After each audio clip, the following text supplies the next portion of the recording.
हरे कृष्णा, हर हर महादेव। आज हम एक बहुत ही प्रचलित प्रदोष व्रत कथा सुनने जा रहे हैं।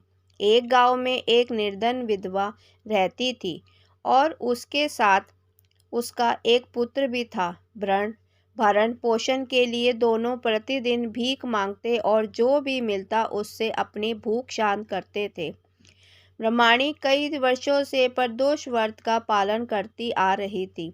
एक बार ब्रह्माणी का पुत्र त्रयोदशी तिथि पर गंगा स्नान करने के लिए निकला। स्नान कर जब वह अपने घर की ओर आ रहा था तो रास्ते में उसका सामान लुटेरों ने लूट लिया। लुटेरों ने उसका सारा सामान छीन लिया और वहां से फरार हो गए। कुछ समय के बाद वहां राज्य के कुछ सैनिक आ पहुंचे और उन्होंने ब्रह्माणी के पुत्र को लुटेरों में से एक समझकर राजा के सामने प्रस्तुत कर दिया। राजा ने उसको लुटेरा समझकर और उस ब्राह्मण युवक की दलील सुनने बिना ही उसे कारागार में डाल दिया।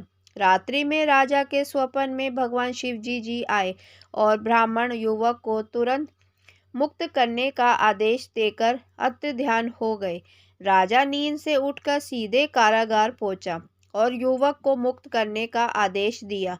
राजा युवक को साथ लेकर महल लौटे, जहां राजा ने उस युवक का सम्मान किया और उसे दान में कुछ मांगने के लिए कहा और युवक ने दान के रूप में सिर्फ एक मुट्ठी धान मांगा। राजा उसकी मांग सुनकर बहुत हैरान हो गए।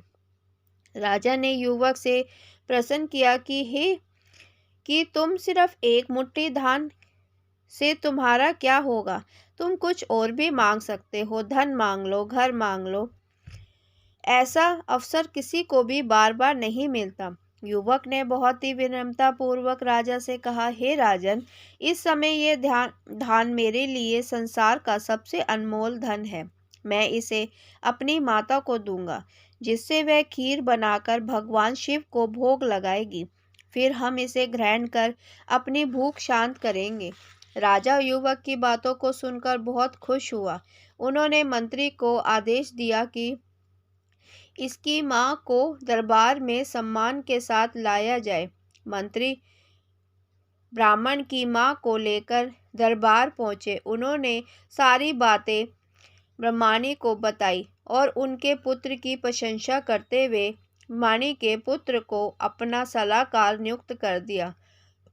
इस प्रकार निर्धन ब्रह्माणी और उसके पुत्र का पूरा जीवन बदल गया।